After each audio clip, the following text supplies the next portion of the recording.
मां का 100वां जन्मदिन मनाने पहुंचे पीएम मोदी, पैर धोकर लिया आशीर्वाद, पावागढ़ मंदिर के लिए रवाना।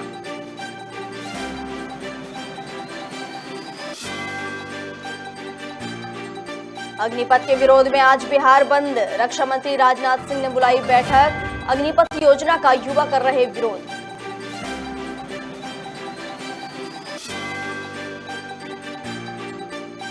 भोपाल में सीएम शिवराज ने साधा कांग्रेस पर निशाना, कांग्रेस ने भोपाल को एक कस्बा बनाकर रखा, बंटाधार अभी भी कांग्रेस का पीछा नहीं छोड़ रहा।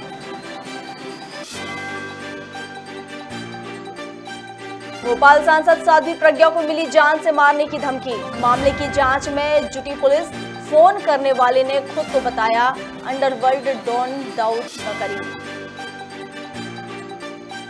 और रतलाम नगर निगम चुनाव से पहले बीजेपी कार्यकर्ता नाराज कार्यकर्ताओं ने किया सड़कों पर धरना प्रदर्शन, बीजेपी विधायक के घर के बाहर की नारेबाजी।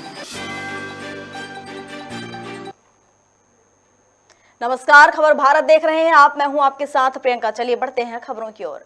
प्रधानमंत्री नरेंद्र मोदी की मां हीराबा आज 100 वर्ष की हो गई हैं। इस मौके पर पीएम मोदी गुजरात के गांधीनगर स्थित आवास पर अपनी मां से मिलने पहुंचे और उनसे आशीर्वाद लिया। आशीर्वाद लेने के बाद पीएम मोदी ने मां के चरण धोए, फिर अपने हाथों से मिठाई खिलाई। इसके बाद पीएम पावागढ़ मंदिर के लिए रवाना हो गए, जहां वे मां काली के दर्शन कर पूजा पाठ करेंगे।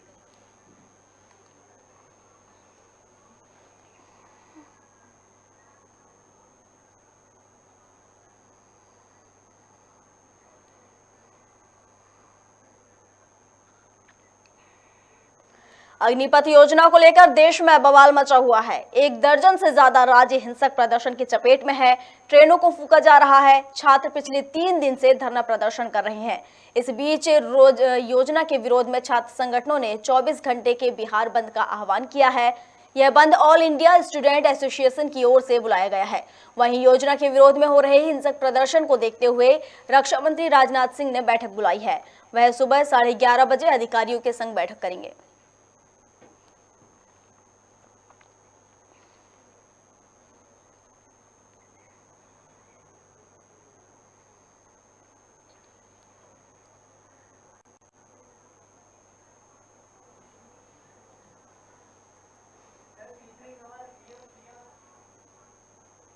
चलिए अगली खबर की बात कर लेते हैं, जो ये भी भोपाल से ही जुड़ी हुई है। भोपाल से बीजेपी सांसद साध्वी प्रज्ञा सिंह ठाकुर को फोन पर जान से मारने की धमकी मिली है। बता दें कि सांसद को फोन पर जान से मारने की धमकी दी गई है। फोन करने वाले ने खुद को अंडरवर्ल्ड डॉन दाऊद इब्राहिम के भाई इकबाल कासकर का आदमी बताया है। साध्वी प्रज्ञा ने धमकी वाले फोन कॉल की रिकॉर्डिंग पुलिस को सौंपते हुए एफआईआर दर्ज कराई है। फोन करने वाले व्यक्ति ने कहा कि तुम्हारी हत्या होने वाली है, इसलिए पहले से ही सूचित किया जा रहा है।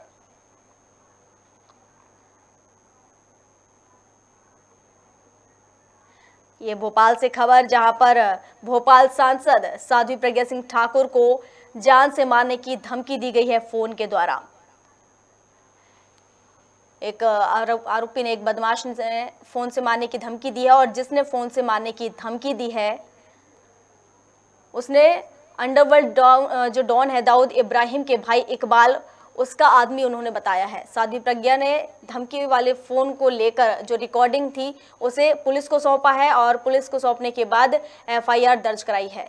फोन कर उससे प्रज्ञा सिंह ठाकुर से बोला गया था कि आपकी हत्या होने वाली है, इसलिए पहले से आपको सूचित किया जा रहा है। भोपाल से ये बड़ी खबर थी, जहां पर सांसद साध्वी प्रज्ञा सिंह ठाकुर को मारने की धमकी दी जा रही है। हालांकि प्रज्ञा सिंह ठाकुर ने उसकी रिकॉर्डिंग, जो फोन कॉल की रिकॉर्डिंग थी, उसे पुलिस को सौंप दिया है और एफआईआर दर्ज कराई है। हालांकि फोन पर जिस व्यक्ति ने बात की उसने कहा कि आपकी हत्या होने वाली है, इसलिए पहले से आपको सूचित किया जा रहा है।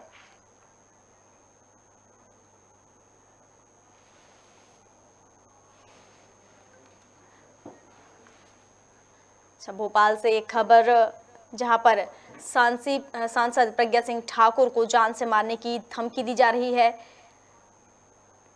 फोन पर ये धमकी दी गई है सांसद को, जिसके बाद सांसद ने ये पूरा जो फोन की रिकॉर्डिंग थी उस रिकॉर्डिंग को पुलिस स्टेशन में लेकर गई हैं। वहां पर उन्होंने इसे दिया है और एफआईआर दर्ज कराई है उस आरोपी के खिलाफ, उस व्यक्ति के खिलाफ जिसने फोन करके सांसद प्रज्ञा सिंह ठाकुर से ये कहा कि आपकी मौत होने वाली, आपकी हत्या होने वाली है, इसलिए आपको पहले से सूचित किया जा रहा है। और इस पर अधिक जानकारी के लिए हमारे साथ भोपाल से प्रदीप तलरेजा हमारे सहयोगी जुड़ चुके हैं। प्रदीप, प्रज्ञा सिंह ठाकुर को जान से मारने की धमकी दी जा रही है। जब इतने बड़े पद पर आसीन होने के बाद इन्हें धमकी दी जा रही है, कौन था वो, कोई डिटेल निकली, कुछ पता चला उस व्यक्ति का? जो है भोपाल सांसद साध्वी प्रज्ञा भारतीय जनता पार्टी के प्रदेश कार्यालय से चुनाव प्रबंधन की जो बैठक चल रही थी, उस बैठक के दौरान से तकरीबन रात को 1:30 बजे वो अपने निवास स्थान पर पहुंची, जहां उनको एक फोन आता है जिसको कलेक्टर का आदमी होना बताता है। वो साध्वी प्रज्ञा सिंह ठाकुर से तो जान से मारने की धमकी जो है वो देता है। वो साफ तौर पर कहता है कि आपकी दी जाएगी, लेकिन इससे पहले ही हम आपको इस बात की सूचना दे रहे हैं। देखिए, लगातार ये कोई पहला मामला नहीं है भोपाल सांसद साध्वी प्रज्ञा सिंह ठाकुर को इस प्रकार का धमकियां जो है वो दी गई हो। इसके पहले कि हमने देखा है, कुछ दिन पहले एक वायरल वीडियो हुआ था जिसमें उनके साथ अभद्रता का जो प्रतीक देखा गया था। उसके बाद कहीं ना कहीं उसके बाद से लगातार भोपाल सांसद को इस प्रकार की जो धमकियां हैं वो लगातार मिलती रही हैं। इसके पूर्व भी हमने देखा है कि कुछ धर्म विशेष के लोगों ने जो है साध्वी प्रज्ञा सिंह ठाकुर को भी पहले की कई बार धमकी दी गई थी। लेकिन देखिए, लगातार जो धमकियां हैं, धमकियों के बावजूद भी जो भोपाल सांसद हैं वो पीछे हटती नहीं नजर आती हैं। लगातार हमने ये भी देखा है कि पिछले कुछ दिनों पूर्व नुपुर शर्मा जिनको भारतीय जनता पार्टी के प्रवक्ता पद से हटाया गया था, उनके समर्थन में कहीं ना कहीं जो उन्होंने बयान दिया था, उसके बाद ही इस प्रकार की धमकियां जो है भोपाल सांसद साध्वी प्रज्ञा सिंह ठाकुर को मिलती हुई देखी जा रही है। क्योंकि देखिए, जिसके द्वारा धमकी दी गई है वो बताया जा रहा है कि अंडरवर्ल्ड डॉन का करीबी है। इस पर कोई बिल्कुल, वो अपने आप को दाऊद इब्राहिम का भाई का जो है अनस काटकर उसका व्यक्ति बताया जा रहा है कि उसके लिए वो गुर्गा काम करता है। और ऐसे में ये पूरा जो मामला है काफी कहीं ना कहीं संगीन जरूर होता जा रहा है। देखिए, धर्म विशेष को लेकर के जिस प्रकार साध्वी प्रज्ञा सिंह ठाकुर की हमेशा हमने चीज देखी है कि वो हमेशा जो होती है धार्मिक जो ऐसे बयान होते हैं उनको लेकर के लगातार उनके बयान आते हैं। उसके बाद कहीं ना कहीं धर्म विशेष के जो लोग हैं जो कहीं ना कहीं साध्वी प्रज्ञा सिंह ठाकुर को टारगेट को लेकर चलते हैं। और ऐसे में ये जो बड़ी जो धमकी जो है ये जरूर मानी जा सकती है। देखिए, अभी तक तो जो धमकियां आ रही थी सिर्फ धर्म विशेष के कुछ लोगों की जरूर आ रही थी, लेकिन जिस प्रकार से कल देर रात ये धमकी आई है और धमकी में अब साफ तौर पर वो अपने आप को अंडरवर्ल्ड के जो ये कहा जा सकता है दाऊद इब्राहिम, जो कि कहीं ना कहीं डॉन है, बहुत बड़े डॉन के जो उपाधि उनको मिली हुई है, उनके भाई का कार्यकर्ता बताया जा रहा है। ऐसे में कहीं ना कहीं बड़ी ये भी देखने वाली बात होगी कि इस प्रकार की धमकियां अगर आ रही हैं और भोपाल सांसद को इस प्रकार की धमकियां मिल रही हैं तो कहीं ना कहीं शासन प्रशासन को ज्यादा सजग होने की जरूरत है। बिल्कुल प्रदीप, जिस तरीके से देख रहे हैं हम कि सांसद प्रज्ञा सिंह ठाकुर को जान से मारने की धमकी दी जा रही है, जो कि देखा जाए तो अभी भाजपा की सरकार है प्रदेश में और प्रज्ञा सिंह ठाकुर भाजपा पार्टी से हैं, वो ही सुरक्षित नहीं है, उन्हें जान से मारने की धमकी दी जा रही है। साफ तौर पर गुंडाराज नजर आ रहा है उन पर, कहना चाहिए कि कोई अंकुश लगता नहीं नजर नहीं आ रहा। हालांकि कितना भी सरकार बोल ले, मामा जी का बुलडोजर भी चल रहा है, सब कुछ हो रहा है, लेकिन इसके बाद भी ये अपराध कम नहीं हो रहे हैं। लेकिन जब सांसद ही सुरक्षित नहीं है तो फिर आम जनता, या कहना चाहिए कि आम जो महिलाएं हैं, लड़कियां हैं, वो कितनी सुरक्षित होंगी? देखिए, प्रदेश के अंदर जैसे शिवराज सिंह चौहान की सरकार है और सेंट्रल में नरेंद्र मोदी की सरकार है, और लगातार जो है भोपाल सांसद को इस प्रकार की धमकियां जो है पहले भी कई बार मिल चुकी है। ये कोई पहला मामला नहीं जो धमकियां आ रही है। इससे पहले हमने देखा है कि हुजूर विधायक रामेश्वर शर्मा को भी इस प्रकार की धमकियां जो है वो लगातार मिली थी, लगातार उनकी सुरक्षा को भी बढ़ा दिया गया था। लेकिन देखिए, जिस प्रकार से जो ये खबरें हैं अब उससे जो भोपाल की पुलिस है वो तो संज्ञान लेगी, साथ में साइबर से लेकर जो जुड़ी हुई जो दूसरी संस्थाएं हैं, वो चाहे दूसरी संस्थाएं हो, वो भी अब इस मामले को संज्ञान लेकर बहुत जल्द कार्रवाई करने की जो बात है वो देखी जाएगी और जल्द से जल्द इस मामले का भी खुलासा हो जाएगा। देखिए, इसके पहले भी हमने देखा है कि जब भोपाल सांसद के साथ अभद्र भाषा का प्रयोग किया गया था, उस समय में पुलिस ने तत्परता दिखाते हुए उनको गिरफ्तार किया था। हैदराबाद से पुलिस को गिरफ्तार करके भोपाल लाई थी, जहां पूछताछ के बाद उनको जो है न्यायिक हिरासत में भेज दिया गया था। देखिए, ऐसे कई मामले हैं जहां पर जो धमकियां आती जरूर है, लेकिन उन धमकियों के बाद जो सजगता होती है पुलिस, वो भी देखने वाली बात है।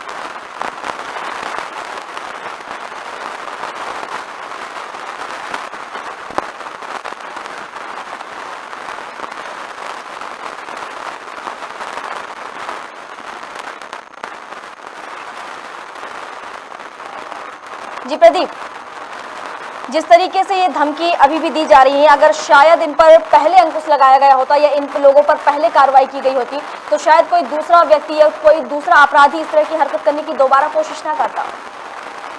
देखिए, अभी तक जो धमकियां सांसद या अन्य राजनीतिक दल के लोगों को मिली है उन पर कार्रवाई जरूर की गई है, लेकिन ये एक बड़ा मामला जरूर हो सकता है क्योंकि अंडरवर्ल्ड से जुड़ा हुआ कहीं ना कहीं मामला जो है वो लिख के बताया जा रहा है। देखिए, दाऊद इब्राहिम एक अंडरवर्ल्ड के डॉन के रूप में जाने जाते हैं और उनके भाई के द्वारा इस प्रकार की धमकी देना कहीं ना कहीं इस मामले को और ज्यादा जो है संगीन जरूर बनाता है। लेकिन पूरे मामले को लेकर के ईडी हो जो एजेंसियां हैं, बड़ी एजेंसियां हैं, वो भी इस मामले की तहकीकात करेंगे और जल्द इसमें कोई बड़ा खुलासा कर सकते हैं।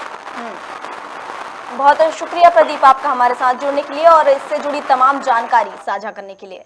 तो आपने देखा कि किस तरीके से भोपाल से ये खबर थी जहां पर सांसद प्रज्ञा सिंह ठाकुर को जान से मारने की धमकी दी जा रही है। लाख प्रयास कर रही है सरकार, प्रशासन लाख प्रयास कर रहा है, लेकिन इसके बाद भी जो गुंडा बदमाश हैं, गुंडे हैं, उन लोगों पर शिकंजा नहीं कसा जा रहा। कहीं ना कहीं फैल साबित होती नजर आ रही है पुलिस प्रशासन की जो टीम है, पुलिस प्रशासन है, जिसके चलते इन गुंडों के या इन बदमाशों के कहा जाए कि हौसले बुलंद होते नजर आ रहे हैं।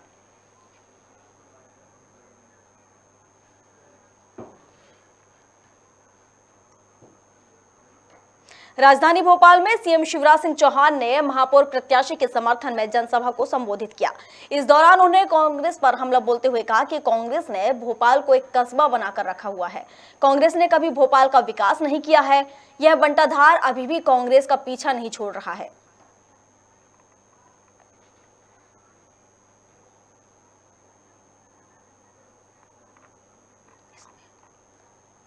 चलिए, इस पर अधिक जानकारी के लिए हमारे साथ न्यूज एडिटर राजेंद्र कानून गो जुड़ चुके हैं। राजेंद्र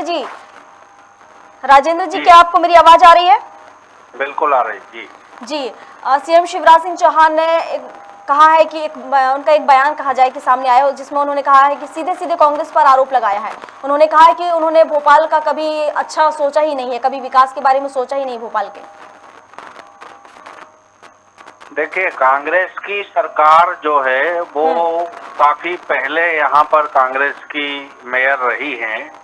उसके बीच में तो बीजेपी के मेयर रहे हैं, बीजेपी की सरकार रही है। तो कांग्रेस की सरकार वाली बात तो बहुत पुरानी हो चुकी है। अब यदि दूसरी तरफ हम बात करें तो चुनाव के प्रचार के दौरान एक दूसरे के ऊपर आरोप जो दल लगाते हैं वो स्वाभाविक है। एक दूसरे के ऊपर आरोप तो लगाएंगे ही कि भाई हमने ये किया, हम ये करेंगे, और इन्होंने ये नहीं किया, ये बताएंगे। इसी प्रकार से कांग्रेस बीजेपी के पक्ष में बीजेपी के को घेर करके बोलेगी कि बीजेपी ने ये नहीं किया, ये नहीं किया। तो ये चुनाव प्रचार के दौरान इस प्रकार की बातें करना बिल्कुल स्वाभाविक है। इसमें कोई नई बात नहीं है कि एक दूसरे की गलतियां गिनाना, एक दूसरे के ऊपर आरोप लगाना, ये बिल्कुल स्वाभाविक प्रक्रिया है चुनाव की। और इसमें प्राइम मिनिस्टर से लेकर के नीचे पार्षद तक जब चुनाव प्रचार करेंगे तो वो ये बात कहेंगे, ये कोई नई बात नहीं है। तो इसको हम ये कहें कि ये कांग्रेस मुख्यमंत्री जी ने ये कहा है कि कांग्रेस ने भोपाल को कस्बा बना के रख दिया था। बिल्कुल। तो अब ये एक प्रकार से अतिशयोक्ति तो है, क्योंकि कस्बा और राजधानी दोनों में अंतर है। विकास तो हर दल करता है, जब भी जहाँ पर उसको बहुमत मिलता है, उसकी सरकार बनती है, या नगर निगम में महापौर बनता है, या सरपंच बनता है, या आप कहें जिला पंचायत में, या जो भी चुनाव होते हैं उसमें जो दल जीतता है वो विकास करता है। जो फंड उसको मिलते हैं उसके हिसाब से वो विकास करता है। और ये पुरानी बात हो गई है। अब तो पिछले कई समय से बीजेपी के मेयर रहे हैं और बीजेपी की सरकार वर्षों से चली आ रही है। कांग्रेस को तो मात्र बीच में थोड़ा सा अवसर मिला था। अब जो महापौर बनेंगे वो क्या विकास करना है, क्या प्रश्न उनके दिमाग में भोपाल के विकास के लिए योजना है, वो लागू करेंगे। जी राजेंद्र जी, इतना बड़ा आरोप सीएम शिवराज ने कांग्रेस के ऊपर लगाया है, तो क्या विपक्ष की तरफ से कोई प्रतिक्रिया आई इस मामले को लेकर, इस बयान को लेकर? अब देखिए, प्रतिक्रिया तो जब आरोप लग गया, प्रतिक्रिया देना चाहिए विपक्ष को।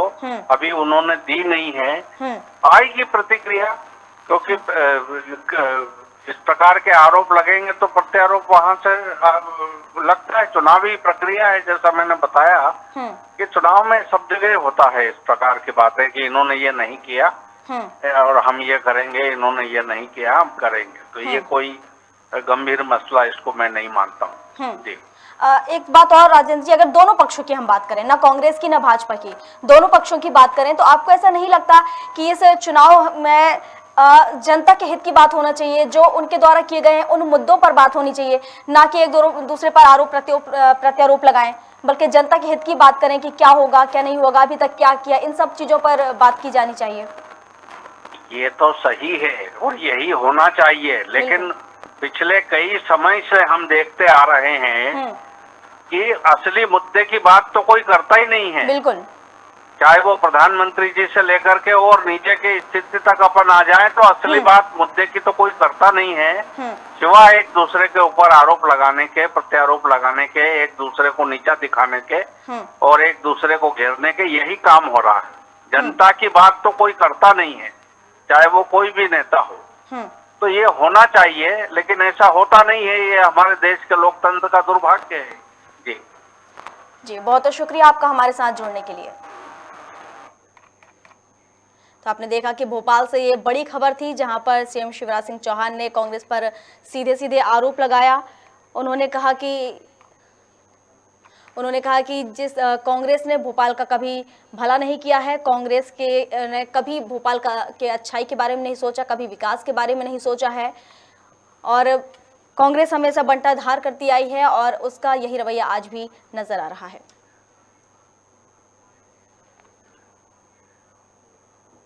चलिए, और अब अगली खबर गाडरवारा से, जहां पर नगरपालिका नगर परिषद के अंतर्गत साईखेड़ा, नगर परिषद साली चौका और चिचली में भाजपा के पार्षदों की लिस्ट जारी कर दी गई है।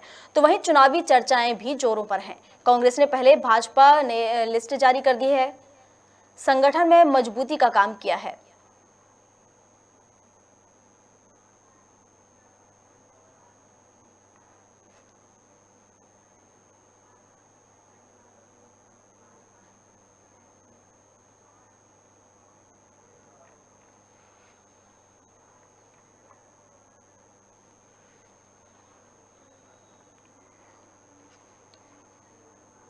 चलिए, और अब बात कर लेते हैं सरगुजा की।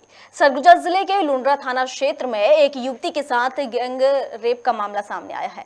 दरअसल लुंड्रा थाना क्षेत्र की रहने वाली एक युवती शादी समारोह से लौट रही थी, तभी गांव के ही दो युवकों ने युवती को पकड़कर उसके साथ दुष्कर्म किया। वहीं युवती ने घटना की जानकारी परिजनों को दी, जिसके बाद परिजनों सहित युवती लुंड्रा थाना पहुंची और वहां पर जाकर शिकायत दर्ज कराई। पीड़िता की शिकायत पर लुंड्रा पुलिस ने कार्रवाई करते हुए दोनों आरोपियों को गिरफ्तार कर लिया है और उन्हें जेल भेज दिया है।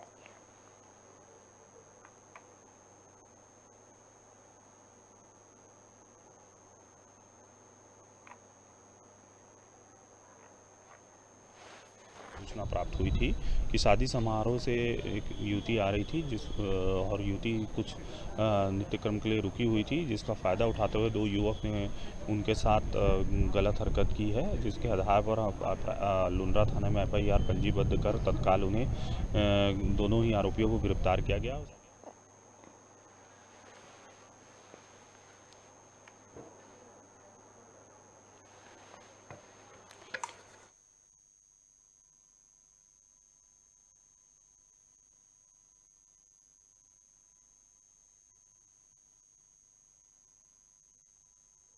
भाजपा एनजीओ प्रकोष्ठ ने अंबिकापुर नगर निगम और शहर के विधायक TS सिंहदेव के खिलाफ किए गए वादों को याद दिलाने के लिए नगर निगम के 48 वार्डों में जाने का निर्णय लिया है, जिसकी शुरुआत शहर के घड़ी चौक से की गई है, जो कि 23 जून तक जारी रहेगी।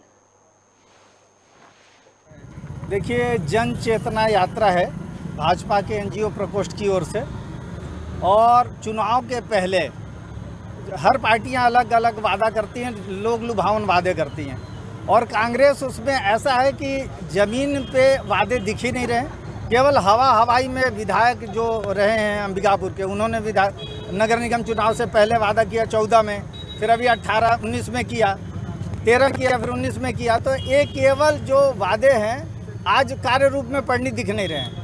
106 करोड़ की अमृत मिशन योजना थी, उसमें 103 करोड़ खर्च हो गया, 70% काम हुआ है। सड़कों का बुरा हाल है, सड़कों का आज अब बरसात आ गया है तो जो 7 करोड़ या 28 करोड़ का मांग किए थे वो पूरा नहीं हो पा रहा है। तो हमारा यह अभियान जन चेतना, लोगों को चेतना लाने के लिए कि उनके साथ कैसा धोखा हुआ है, ये निरंतर ये यात्रा चलती रहेगी। और ये जो अभी यात्रा आज निकली है 23 तारीख तक, 7 दिन तक लगातार हर वार्डों में जाएगी और शाम को एक नुक्कड़ सभा होगा और वार्ड के लोग ही उस पे आके अपनी बातों को रखेंगे, अपनी समस्याओं को रखेंगे। राजधानी भोपाल के सर्किट हाउस की लापरवाही सामने आई है, जहां बिना इजाजत ठेकेदार सलीम खान अपने दोस्तों के साथ बर्थडे मनाते नजर आए। आपको बता दें कि circuit house VIP officer, CBI अधिकारी, सांसद, विधायक, हाई कोर्ट के जज आदि के लिए बनाया गया है। ऐसे में सवाल ये उठता है कि इस तरह किसी ठेकेदार को बर्थडे मनाने की इजाजत आखिर किसने दी। मामले में कार्यपालन यंत्री Praveen Sharma, in charge SDO VK Sen समेत कई अधिकारी सवाल के घेरे में आ गए हैं। गौरतलब है कि कुछ दिन पहले कपिल शर्मा नाम के ठेकेदार का जन्मदिन भी इसी सर्किट हाउस में मनाया गया था।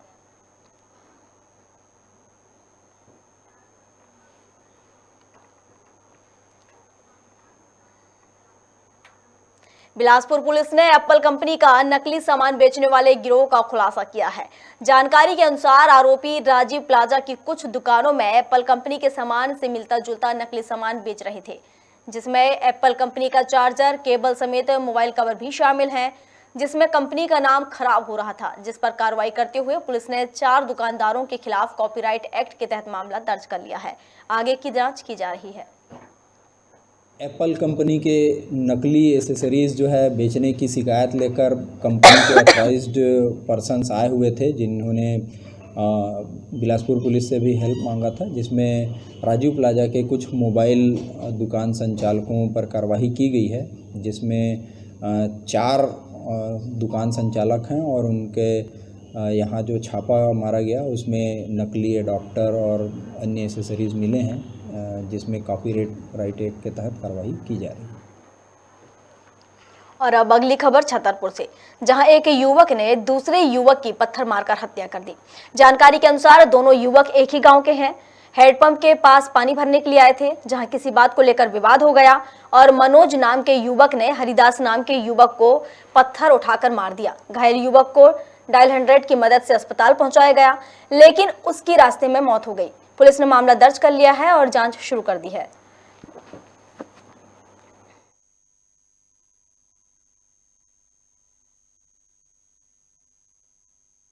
अब पता नहीं, मुझे ये सुनने के लिए मिला है कि पत्थर से मारा उसने, कि जान से मार दूंगा।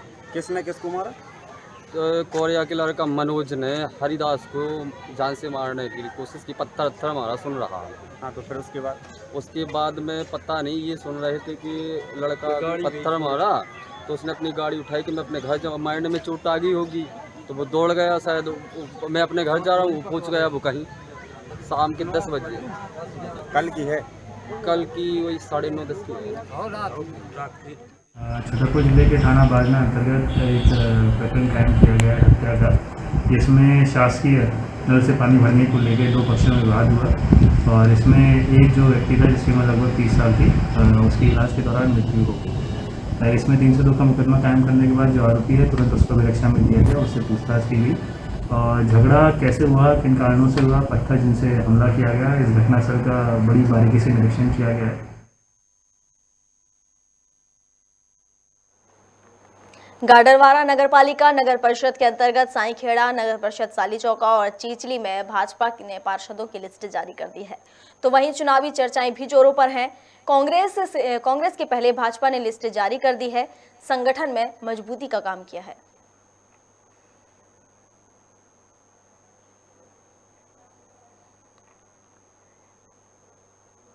ग्वालियर में पार्षद चुनाव के लिए प्रत्याशियों की नामांकन फॉर्म प्रशासन के पुख्ता इंतजाम के साथ कलेक्ट्रेट में भरे गए, जिसमें अखिल भारत हिंदू महासभा ग्वालियर द्वारा ग्वालियर वार्ड 37 से हिंदू महासभा संभागीय उपाध्यक्ष मनोज जाटव की पत्नी रिंकी जाटव को प्रत्याशी के तौर पर खड़ा किया गया। भाजपा और कांग्रेस पर निशाना साधते हुए महामंत्री विनोद जोशी ने बताया कि दोनों पार्टियां षड्यंत्रकारी पार्टी हैं। वार्ड में बेहतर काम कर रहे हिंदू महासभा उदाहरण के तौर पर सामने आएंगी।